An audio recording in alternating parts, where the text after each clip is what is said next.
Merci. La parole est à Madame Delphine Bagary pour 5 minutes également.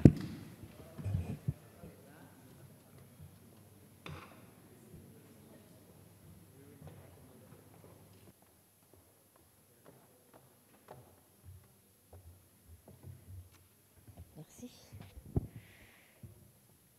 Monsieur le Président, Madame la Ministre, Mesdames et Messieurs les rapporteurs, mes chers collègues, le changement climatique est l'un des plus grands défis de notre temps. Il change déjà nos vies quotidiennes. Chacun d'entre nous est impacté. Et si nous ne faisons rien, nos enfants vont connaître un monde de migration, de guerre et de pénurie. À ces mots, prononcés en juin 2017 par le Président de la République, peuvent être ajoutés d'autres mots MAUX, dont un qui s'est imposé à nous avec violence, la pandémie de Covid-19. Le dérèglement climatique, la déperdition de notre biodiversité, l'érosion du vivant sont les plus grands défis de notre temps. Ils affectent tout le monde, mais touchent d'abord les plus fragiles, du fait de leurs conditions ou de leur âge, de par leur situation physique ou de par leur environnement de vie.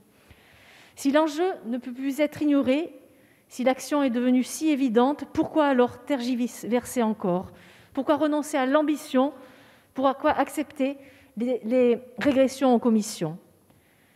Virus de l'immunodéficience humaine dit SIDA, épidémie de SRAS, fièvre de la vallée du Rift, fièvre jaune, épidémie de chikungunya, grippe A H1N1, grippe aviaire H5N1, Ebola, épidémie de dengue, pandémie de Covid-19.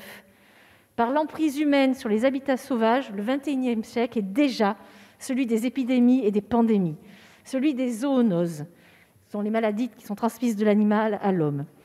Par la déforestation massive pour cultiver l'huile de palme, l'agriculture et l'élevage intensif, chaque jour, la pression sur les habitats s'intensifie, le risque sanitaire grandit.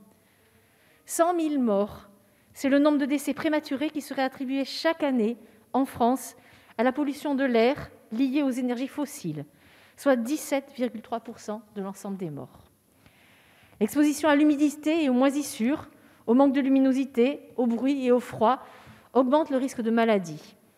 En France, les carences de l'habitat touchent 3,5 millions de ménages, privent de 2 millions de jours de classe par an les enfants des milieux les plus modestes. Pire, la précarité tue. Pour protéger ses concitoyens du mal-logement, l'ambition du Parlement devrait être de supprimer toutes les passoires énergétiques, tous les logements classés E, F et G, et pas seulement de ne pas augmenter les loyers. Lutter contre le dérèglement climatique, contre la pollution du mal-logement, lutter contre le dérèglement climatique, contre la pollution et contre la précarité énergétique sont des enjeux de santé publique majeurs, des enjeux de cohésion sociale majeurs, parce que les plus précaires et les plus fragiles en sont les premières victimes. Pourtant, ce texte ne permettra pas d'endiguer cela. Le projet de loi ne va pas assez loin dans les exigences de rénovation énergétique accessible à tous, n'a pas l'ambition d'une vraie loi climat. Ce n'est pas moi qui le dis, c'est le Haut Conseil pour le climat qui pointe un manque d'ambition sur la portée, le périmètre ou le calendrier des mesures. Les bénéfices attendus d'une loi ambitieuse, individuelle et collective sont pourtant indéniables. Et ici, il faut une action forte de la puissance publique. Bénéfices en termes de santé publique, mais aussi économiques, en améliorant la santé de nos concitoyens et en améliorant leur pouvoir de vivre. Le climat, c'est la santé. Le chef du gouvernement affirmait à cette tribune que l'avenir est de faire demain Prades-Perpignan à vélo. Ce projet de loi comporte-t-il cette ambition ? Avec la quasi-totalité des 150 amendements déposés en commission sur ce sujet déclarés irrecevables, la réponse ne peut être que non. Il y a pourtant tant à faire. Promouvoir dès le plus jeune âge l'apprentissage, rendre obligatoire le forfait mobilité durable, augmenter le fonds vélo. Le vélo permet de lutter contre la sédentarité, c'est un enjeu de santé publique aussi.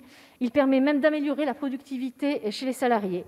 Plus de 20% selon des études, parce que lorsque nous sommes en forme et en bonne santé, nous travaillons mieux.